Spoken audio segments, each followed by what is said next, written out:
Okay, here we are again. Oh, well, welcome back to Topher's Forge, also known as Phoenix Forge. I know, like, out of the ashes. It's really cool. I know y'all are judging me right now, but that's fine. Alright, so we got our forge down to more of a forging burn. Kind of like what you want marshmallows to be at, you know? Alright, so now we're gonna put in our steel. Alright, so this is what I'm currently working on. This is a knife, obviously.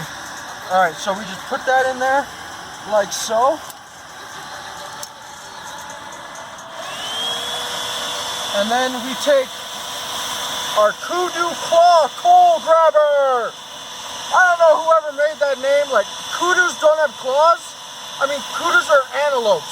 So something is wrong. But anyway, all right. So this way we can readjust the coals so that our heat is more concentrated. All right. Now this blade is pretty small, so it probably won't take very long to heat up. Gonna put on our glove here, because, you know, safety first. You don't want to have any skin showing. I also have this fire extinguisher. You know, I'm official now. Alright, like I said before, there's 3 types of hammers. I'm gonna be using my my ball peen, because I'm still recovering from a hand injury. Alright, here we go.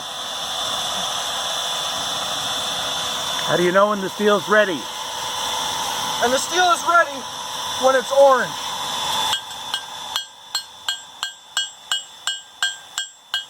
Now once it turns gray, you gotta put it back in. Otherwise, you can get what's called stress fractures, which is where the metal breaks off in one point. It won't snap, but if you use it enough, it will snap and it will, like, break. So we want to keep it as hot as possible when we're working it. And then when we're done with the forging process, I'm gonna quench it in oil. And the quench hardens it. So right now it's just a soft piece of steel. So if we were to, like, chop a tree down, it would break or roll the edge.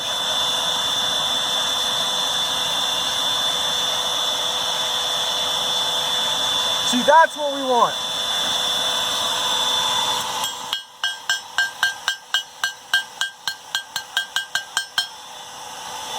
And with a blade this small, we want to be careful. We want to do little strokes. We don't want to be bashing it.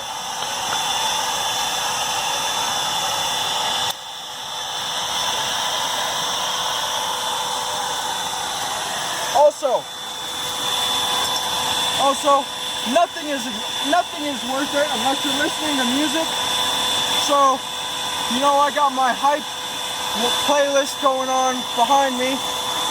It's well, actually it's called Wildin', but, you know, it's just what I get to hype. Like right now, I'm kind of old school, you know. I'm like, right now we're listening to We Still In This, B Word by B.O.B. So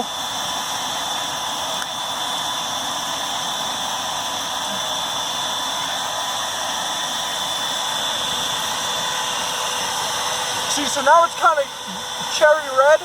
That's good, but we don't want it that color. We want it orange.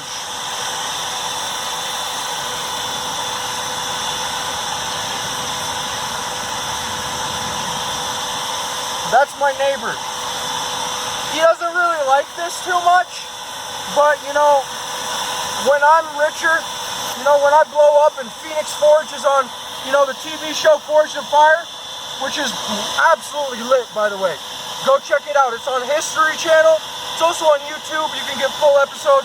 I have purchased all of the seasons because I'm a big fan.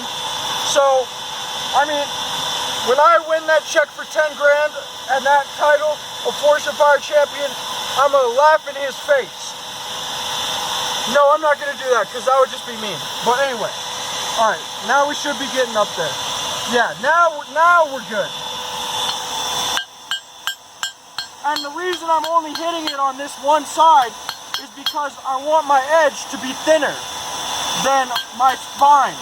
And the spine is the back of the knife. So the edge, right, is what you cut things with. And the edge has to be thin, obviously, if you're gonna cut things. And it also just makes it easier so that when I start grinding or sharpening using my angle grinder, I can know which side I'm gonna sharpen easier. That also comes into play a lot with a straight blade, like a Tonto style knife. Whereas this is more of like a, I'd say fillet knife, you know, like it's kind of narrow and skinny, but it's gonna be wicked sharp, wicked sharp. All right, so